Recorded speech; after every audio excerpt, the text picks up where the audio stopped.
At dawn, Constantinople should have smelled of bread and seawater. Instead, the air is heavy, sweet, rotten, metallic. Footsteps echo where crowds once argued over prices. A man kneels beside his wife, counting her breaths like coins slipping through his fingers. On her neck, a swelling darkens, tight and painful, as if the body itself has decided to turn inward and betray its owner. Somewhere down the street, a bell rings not for worship, but for the deadened it keeps ringing, long after the hands that pull it have grown numb. Dogs roam without fear. Shops stay shuttered even as hunger knocks. Priests murmur prayers that blur into coughing fits. Physicians arrive with confidence and leave with doubt. Every sound is amplified. The scrape of carts hauling bodies. The crack of doors sealed from the inside. The whisper that spreads faster than any sermon it has arrived. Not a war, not an earthquake. Something smaller, unseen, already inside the lungs and blood of the city. The empire is awake now, but it does not recognize itself. Laws still exist on parchment. Taxes still have deadlines. Ships still rock in the harbor. Yet the rhythm that makes a city live trade. Trust, routine has broken. The streets feel wider because fewer feet touch them. Time stretches, elastic with fear. People count not days, but neighbors lost. In the palace, messengers hesitate before speaking. In the markets, silence bargains harder than any merchant. And in homes like this one, where a woman's breathing grows shallow and a man's hands tremble, a question presses in with the weight of fate. If a great civilization can be undone by something, it cannot see what does that say about the strength it believed it had. What unfolded between 541 and 549 was not a single outbreak, but a systemic shockone of the first truly global pandemics in recorded history. Known today as the Plague of Justinian, it is widely believed to have been caused by Yersinia pestis, the same bacterium behind the Black Death 8 centuries later. Contemporary accounts and modern estimates suggest that tens of millions may have died across the Mediterranean world, with mortality rates in some cities reaching 30 to 50%. The exact numbers remain debated, but the scale is beyond dispute. This plague did more than kill people. It hollowed out cities, drained treasuries, stalled armies, and rewired the balance of power between state, church, and society. It struck at the precise moment when the Eastern Roman Empire Byzantium dial itself, on the brink of renewed greatness, stretching its influence from Italy to North Africa. In other words, this was not just a medical catastrophe. It was a civilizational stress test, and the system cracked. What followed would shape the trajectory of Europe and the Mediterranean for centuries, redefining what empire meant in a world where biology could outpace politics. Before the plague, the world around the Mediterranean hummed with confidence.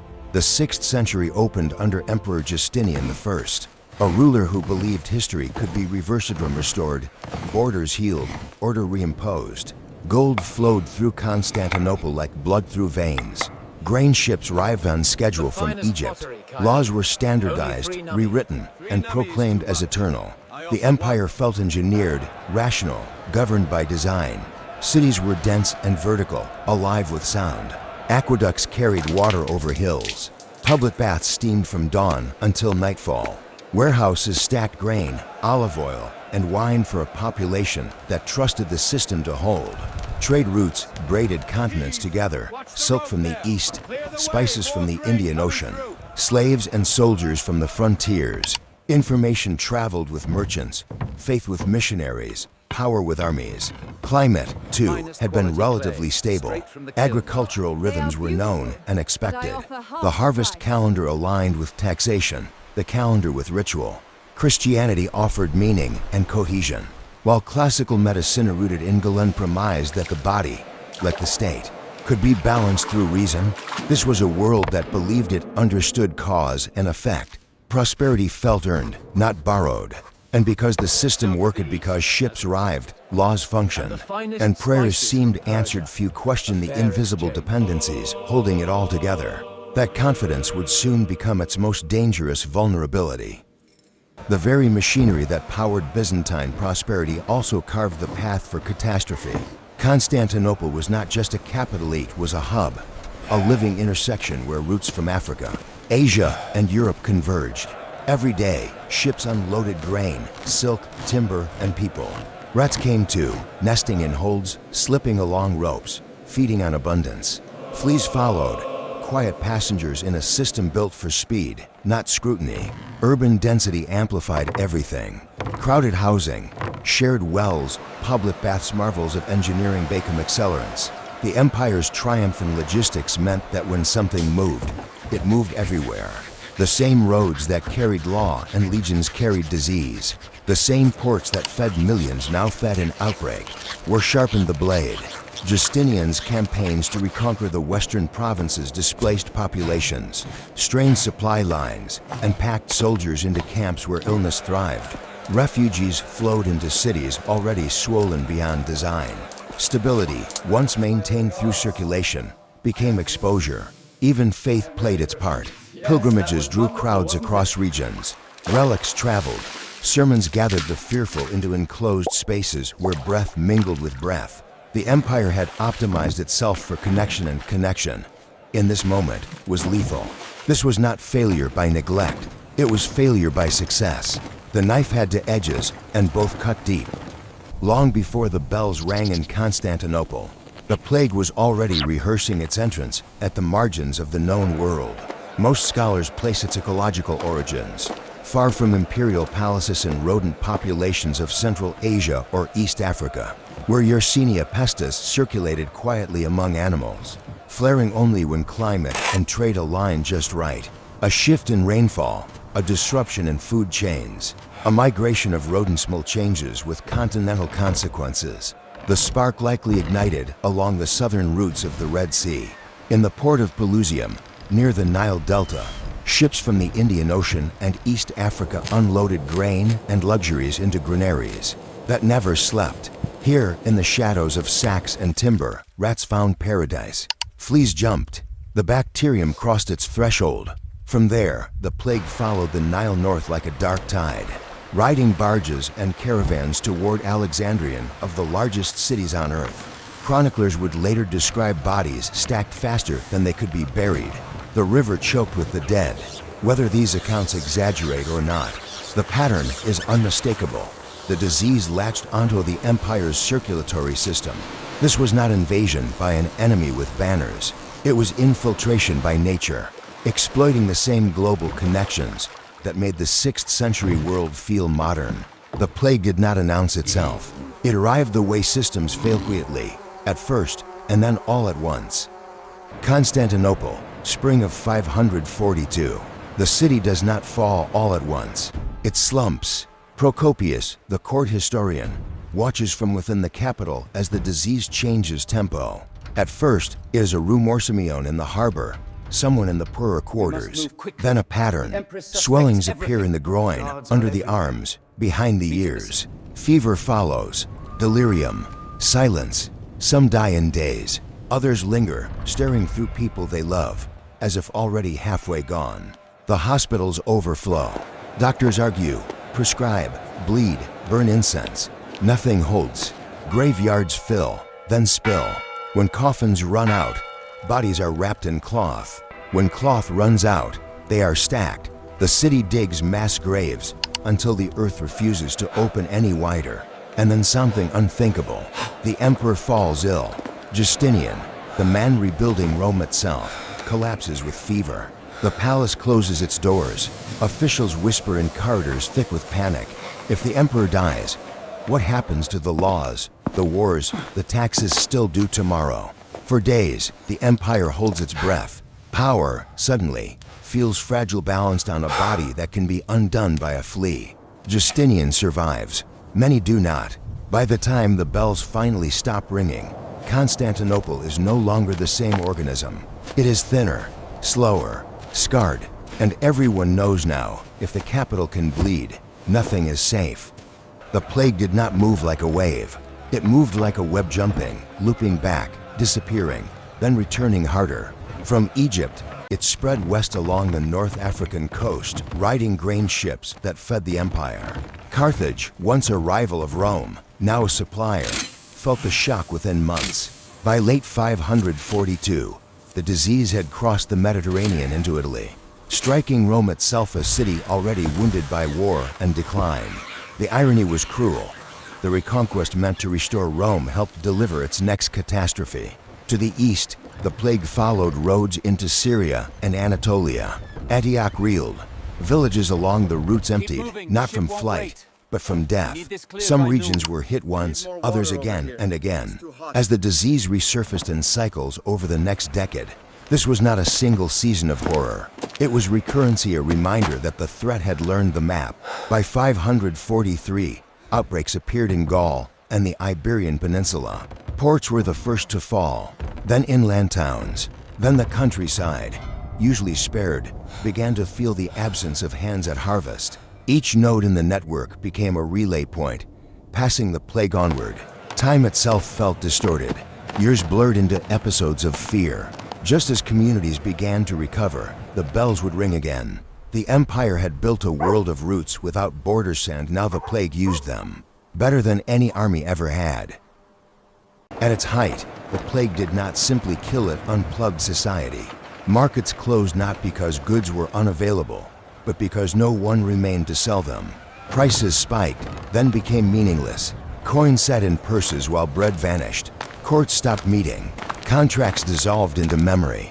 The law, so carefully codified under Justinian, lingered as text without teeth.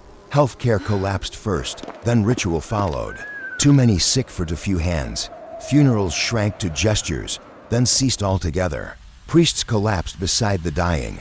Bells rang until there was no one left to pull the rope. In some quarters, the dead were left behind doors marked with chalk-slant warnings to the living. The city itself felt like a body in organ failure. Streets its artery escalage with carts of corpses. Warehouse its stomach emptied. The harbor its lungs still breathed ships in and out, but with fewer dock workers to receive them. Each system depended on another, and each failed in sequence. Trust evaporated. Neighbors avoided neighbors. Parents feared children. To touch was to risk death. To gather was to gamble. What remained was endurance, stripped of ceremony. This was not chaos born of rebellion. It was exhaustion, a civilization on its knees, not from invasion, but from attrition. People did not face the plague in ignorance, they faced it with the best explanations. Their world allowed. Physicians reached first for balance. Following Galen, they spoke of corrupted air, of humors thrown out of alignment. They burned herbs, prescribed purges, lanced swellings. Some patients recovered, most did not. Each failure eroded confidence, but the rituals continued because doing something felt safer than waiting. Religion filled the gaps medicine could not. Processions wound through cities, bodies pressed together in prayer. Fasting was ordered, alms were given. The plague was read as punishment, as trial, as mystery. For some, faith hardened into resolve. For others, it cracked into despair. Both reactions were human. The state tried to function. Justinian issued edicts regulating burials, fixing prices, mandating public order. Tax collectors were told to show restraint if the treasury itself was bleeding. Grain distributions continued where possible. The machinery strained, but it did not stop entirely. What no one yet understood was contagion. That closeness killed. That the very acts of caretouching, gathering, comforting were often the fastest way to pass death along. These were not foolish mistakes. They were reasonable responses in a world without microscopes. The tragedy was not that people failed to act. It was that the plague demanded knowledge no one yet possessed. Fear does not stay contained. It looks for a target. As the plague spread, rumors did too. Whispers of poisoned wells, of curses carried by foreigners, the poor, the impure. In some places, minorities and outsiders became convenient explanations for an invisible enemy. Suspicion hardened into accusation, accusation into violence. These moments must be named clearly for what they were: injustices born of terror, not truth. There is no evidence that any group caused or controlled the plague. The disease followed trade routes and ecology, not identity. But when people feel powerless, they reach for stories that give shape to their fear, and sometimes those stories demand a sacrifice. Scapegoating did not solve the crisis. It deepened it. Trust, already fragile, shattered further. Communities turned inward. Help was withheld from those deemed other. The social fabric tore along lines that had once been only tensions. Yet even here, the picture is not uniform. Alongside cruelty, there were acts of quiet courage, neighbors caring for the sick despite the risk, clergy and lay people alike choosing compassion over safety.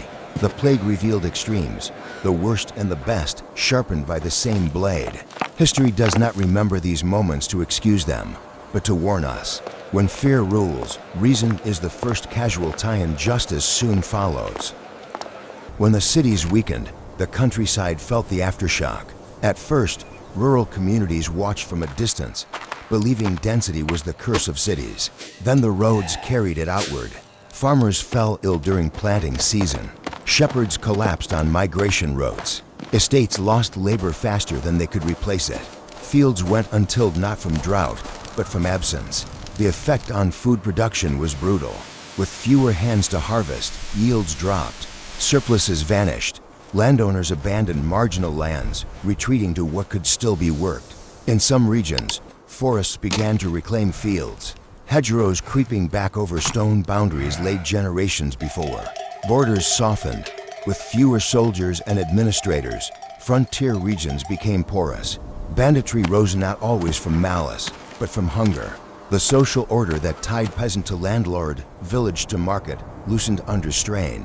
This was not collapse in a single moment. It was thinning people, obligations, memory. The empire's reach grew shorter. Authority faded with distance, and distance grew everywhere. The plague did not respect the line between urban and rural. It erased it, turning the entire landscape into a shared vulnerability. The plague did not end with a victory parade. It receded the way it came inevitably, unpredictably, leaving silence behind. By the late 540s, the great waves began to lose force. Part of the reason was grim arithmetic. The most vulnerable had already been taken. Dense urban cores were thinner now, less efficient at sustaining transmission. Trade slowed, not by design, but by depletion. Fewer ships sailed, fewer caravans departed. The network that once amplified the disease had partially unraveled. Behavior changed, too. People avoided crowds when they could. Cities learned, painfully, to space the dead, to close certain gatherings, to live more cautiously without understanding why it helped. There may also have been biological factors, partial immunity among survivors, shifts in rodent populations, changes in climate that disrupted the bacterium's ecology. The evidence is fragmentary, the conclusions cautious. What matters is this: the plague never truly disappeared. It returned in pulses for generations, but it no longer felt like the end of everything. It became a shadow rather than a flood. Civilization did not recover to what it had been. It adjusted downward. Expectations shrank. Ambitions cooled. The world learned to live smaller not because it chose to, but because it had to. And in that quieting, history turned a corner. The Plague of Justinian left no single monument, but its fingerprints are everywhere. Economically, labor became precious. With fewer workers, wages rose in some regions, while great estates struggled to maintain control. Tax revenues shrank permanently, forcing the state to narrow its ambitions. The dream of a fully restored Roman Empire faded, not in defeat, but in attrition. Politically, power shifted. Central authority weakened as local leaders filled gaps. The empire survived, but it became more defensive, more cautious, less expansive. Military campaigns grew harder to sustain. Borders stiffened rather than stretched. Culturally, the shock reshaped how people understood history itself. The idea of uninterrupted progress cracked. Chroniclers wrote with a darker tone, emphasizing fragility and divine mystery. Art and sermons lingered on mortality, judgment, endurance. The world felt provisional. Demographically, entire regions experienced lasting decline. Cities that had once been giants never regained their size. Trade patterns rerouted. Some towns vanished from records altogether without descendants. The plague did not end antiquity on its own, but it bent its arc. It accelerated a transition toward the medieval world, smaller, more local, more guarded. A civilization learned painfully that scale could be a liability. From our vantage point, the Plague of Justinian feels distant sepia-toned, half buried in chronicles and bones. Yet its logic is uncomfortably familiar. A connected world, confidence in systems, an invisible agent moving faster than authority can respond. The 6th century did not fail because its people were careless or cruel. It failed because its success outpaced its understanding. Today, we map genomes in weeks and share warnings in seconds.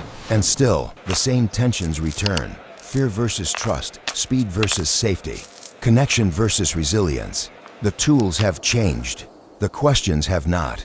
The plague reminds us that history is not only shaped by emperors and wars, but by ecology, networks, and the smallest forms of life forces that ignore borders and beliefs. It asks whether progress without humility is strength, or simply momentum waiting for a test. Empires fall in many ways. Some collapse under armies, others under ideas, and some are quietly under a pathogen no one sees coming. Because in every age, the measure of a civilization is not how high it rises, but how honestly it reckons with its own fragility.